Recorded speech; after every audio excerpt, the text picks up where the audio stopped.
Bismillah ar-Rahman ar-Rahim. Sayyida Nafisa, daughter of Hassan, son of Zayd, son of Hassan. She is the great-granddaughter of Imam Hassan Mujtaba alayhi salam. One of the great women, a perfect mystic, a hafiz who strived a lot in worship, a true propagator, a commentator of the glorious Quran. She fasted during the day and worshipped during the night. She was rich. She gave away to the ill and needy, so much so that little remained for herself.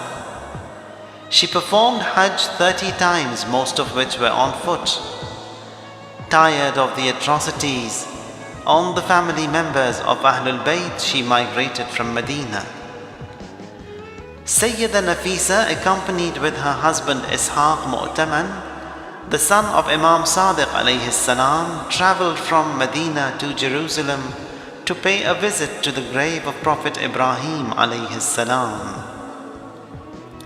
On their return, they stopped in Egypt. A paralyzed Jewish girl lived in their neighborhood. Her mother left her at Sayyida Nafisa's. Sayyida was performing her wuzu, and some drops of her wuzu water fell on the paralyzed girl. She was cured. She walked home. Her relatives were informed. They all came to thank Sayyida Nafisa, and as a token of gratitude, many of the Jews embraced Islam. This news spread rapidly throughout Egypt, which increased her religious, ethical, and spiritual fame.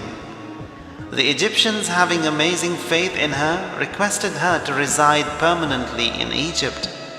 She too accepted. The Egyptians witnessed the graces and favors upon them by her presence and benefited a lot. After her death, her husband Ishaq Mu'taman decides to take her body to bury in Medina.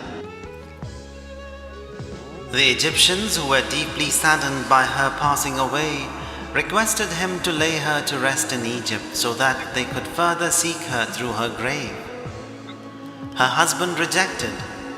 That night Ishaq saw the Prophet sallallahu alaihi wasallam in his dreams say to him, "O Ishaq, leave Nafisa among the Egyptians for further favors of Allah to pour on them." This pious lady was buried in Egypt in the grave she had availed during her life, a grave wherein she had worshipped and recited Quran a lot. She was a pure, chaste lady from whom wonders were seen. Her grave is a shrine, a center point of ziyarat in Cairo. Shafi'i, a renowned jurist, honored and dignified her a lot. He sent every afflicted who approached him to Sayyida Nafisa for cure, and they were cured by her prayers.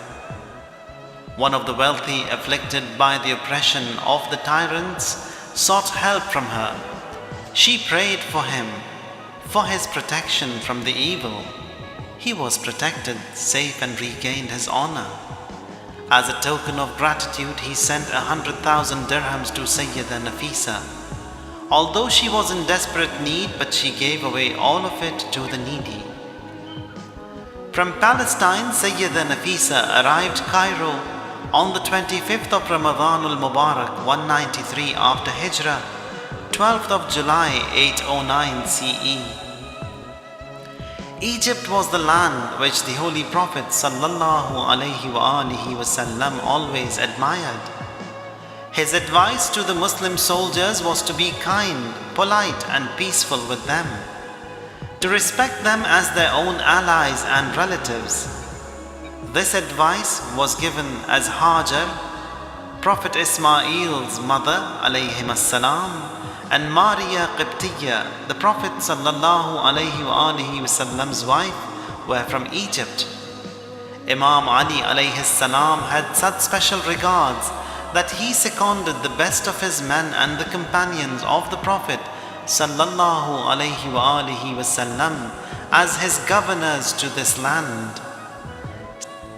Sayyida Nafisa, due to her piety and worship, achieved the attribute of bravery, and with this quality she never was quiet before the oppressions.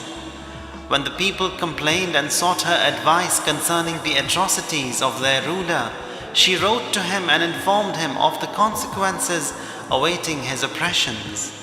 He accepted her message.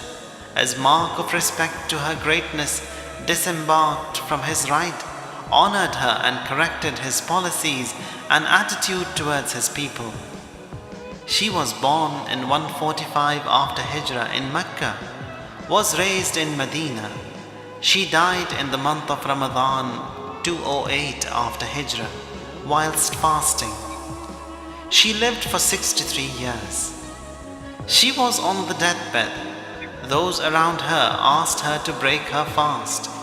She said, "For 30 years I wished and prayed to my Lord to meet him whilst fasting. And now the moment has come, my wish being granted, and you want me to break my fast?" She started reciting Surat An'am. She recited the ayat, "Lahum darus salam 'inda rabbihim." For them will be a home of peace in the presence of their Lord, which continues, وَهُوَ وَلِيُّهُمْ بِمَا كَانُوا يَعْمَلُونَ. He will be their friend because they practiced righteousness. She recited, "Lahum darus salam 'inda rabbihim." For them will be a home of peace in the presence of their Lord, and she passed away. Indeed, قَدْ أَفْلَحَ الْمُؤْمِنُونَ. Successful are the believers. وَسُبْحَانَ رَبِّكَ رَبِّ الْعِزَّةِ عَمَّا يَصِفُونَ وَسَلَامٌ عَلَى الْمُرْسَلِينَ وَالْحَمْدُ لِلَّهِ رَبِّ الْعَالَمِينَ.